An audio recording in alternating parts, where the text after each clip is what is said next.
Bonjour, ici Mathieu de Ludovox.fr, bienvenue dans ce Ludo Chrono. Aujourd'hui, je vais vous parler de Arsène Lupin et la note d'argent, qui est un jeu de déduction coopératif pour 2 à 4 joueurs de 7 ans et plus et des parties d'environ 20 minutes.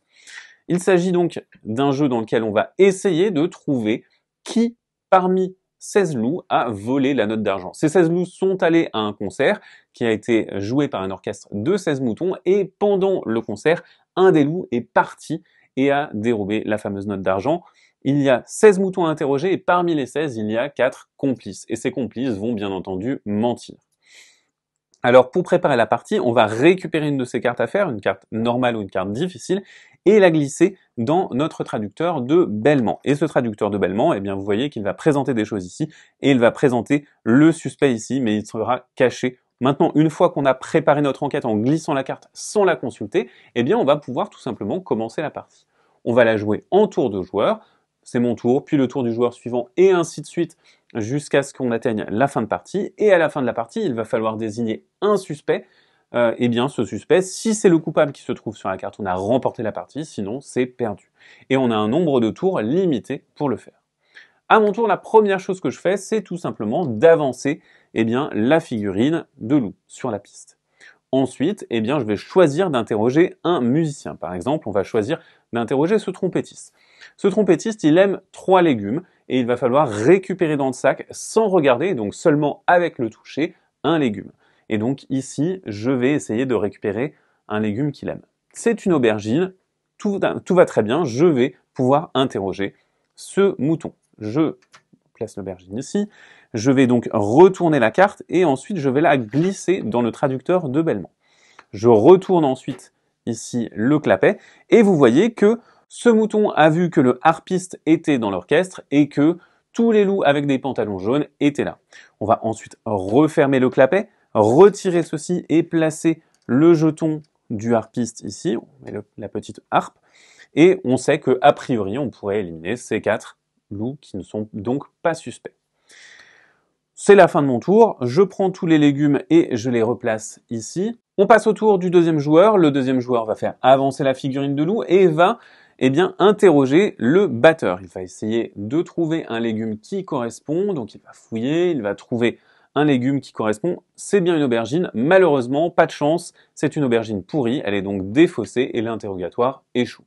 Bien entendu, lorsque vous tirez un mauvais légume pour un mouton, votre interrogatoire va également échouer. Attention cependant, les légumes mûrs vont être replacés dans le sac alors que les légumes pourris sont défaussés pour le restant de la partie. Le troisième joueur va faire avancer le pion comme pour tous les tours et va ensuite interroger un autre mouton. Il va interroger le joueur de balalaïka et donc il va tout simplement essayer de trouver un légume que ce mouton aime. Ici, c'est bien un brocoli. Mais attention, lors de son tour, on peut interroger plus d'un mouton. Il va falloir interroger un mouton qui aime le même légume que celui qu'on vient de tirer. On pourrait par exemple interroger le harpiste. Sachant qu'on sait très bien que le harpiste est forcément innocent puisqu'il a été désigné par le trompettiste comme étant dans l'orchestre. On va donc passer au harpiste et essayer de trouver un légume qu'aime le harpiste. Ici, c'est un potiron, tout va bien, je choisis de m'arrêter là et je vais donc pouvoir interroger ces 2 moutons. Le joueur de balalaïka va m'indiquer que le pianiste était là et donc que le pianiste est innocent et que, a priori, les 4 loups avec la veste bleue étaient là.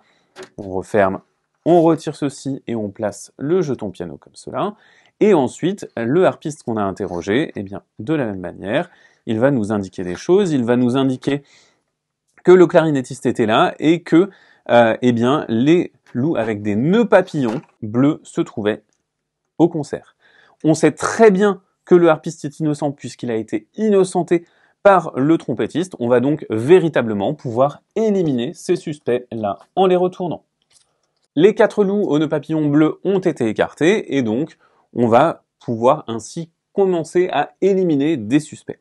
Attention cependant, comme je vous le disais, il y a des complices. Alors les complices, comment est-ce qu'ils fonctionnent? Tout d'abord, comme les autres moutons, comme tous les autres moutons, ils vont désigner un autre mouton et l'innocenter. Par exemple, admettons que ce trompettiste soit complice, il va innocenter le harpiste.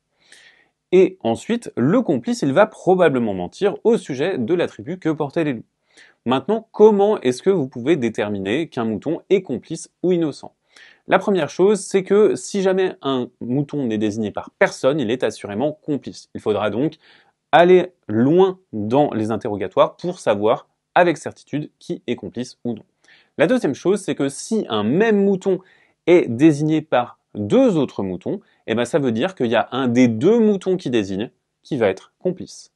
On va donc continuer à jouer comme ceci de tour en tour, et on va éliminer des suspects petit à petit. La partie se termine s'il ne reste plus qu'un suspect. Alors on va ouvrir le traducteur de bêlement et regarder si ça correspond bien au loup qui est indiqué dessus. Si c'est le cas, on a gagné. Si ce n'est pas le cas, on a perdu. La partie peut également s'arrêter lorsque la figurine arrive ici. Alors on va tout simplement arrêter la partie, désigner ensemble un suspect. Si c'est le bon suspect, on a remporté la partie, sinon elle est également perdue.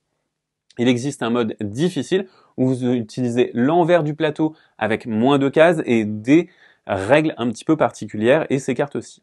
Avec ces cartes-ci, les affaires difficiles, eh bien, les complices sont un petit peu plus rusés, ils peuvent se désigner entre eux et donc ils vont vous donner un peu plus de fil à retordre. Voilà pour Arsène Lupin et la note d'argent, c'est donc un jeu de déduction dans lequel vous devez récupérer les bons légumes pour interroger des moutons et recouper les informations qu'ils vous donnent pour accuser le bon loup. Maintenant, c'est à vous de jouer, à bientôt sur leaderbox.fr.